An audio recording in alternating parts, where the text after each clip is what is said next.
season. We go inside the Cardinals draft room now and try to figure out what they're thinking. Charles Davis, Daniel Jeremiah. All right, Andrew, and we just heard BA say he can take this team and go play right now.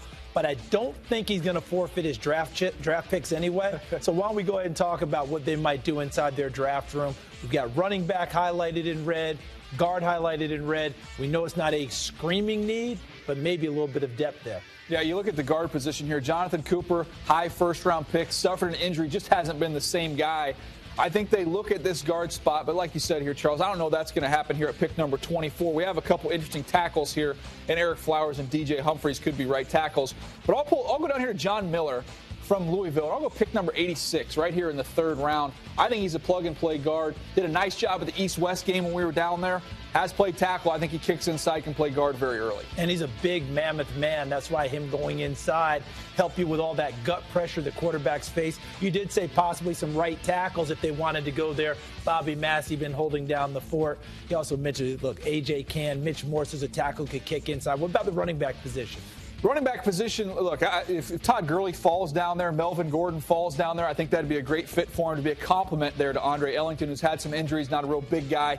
Getting a bigger back like those two would be interesting. But let's look again down the line here. How about Josh Robinson, a player I know you really like out of Mississippi State? Mississippi State, boy, what a bowling ball runner he is. I remember watching this year, they were playing Kentucky. And I don't know, where do you want to put him? Let's put him right after the third there, right there. I was watching him against Kentucky.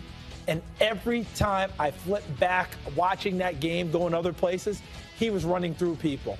Big running, kind of, as I said, a bowling ball type guy, but a good runner. We could get. By the way, every single highlight package we have is against Kentucky. It's amazing. I mean, he had a big day that day. All right, what we got defensively, we've got highlighted in red the nose tackle position, but they have a very good team on defense. Let's go ahead and start up front with the big guy. Yeah, defensive tackle position. Darnell Dockett from Florida State. He's gone inside the division of the San Francisco 49ers. So why not go back to Florida State for a couple options here? Look at Eddie Goldman here. Gives you a little bit more size, hold the point of attack.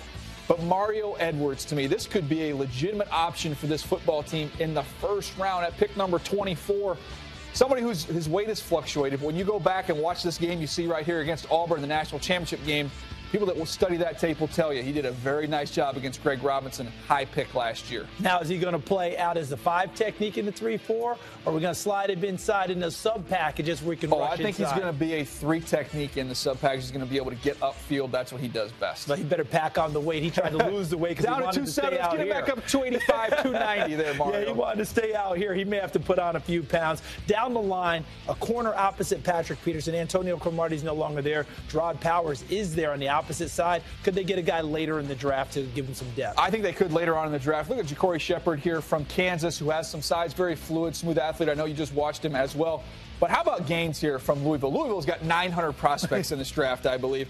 But Gaines is a very interesting player. Yeah, Charles Gaines is a guy you don't hear about much because of what Louisville does in different ways, different guys that we mention all the time. But Charles Gaines is a guy that's gained in favor, and he was terrific at the combine. So Gaines is gaining? Gaines is gaining.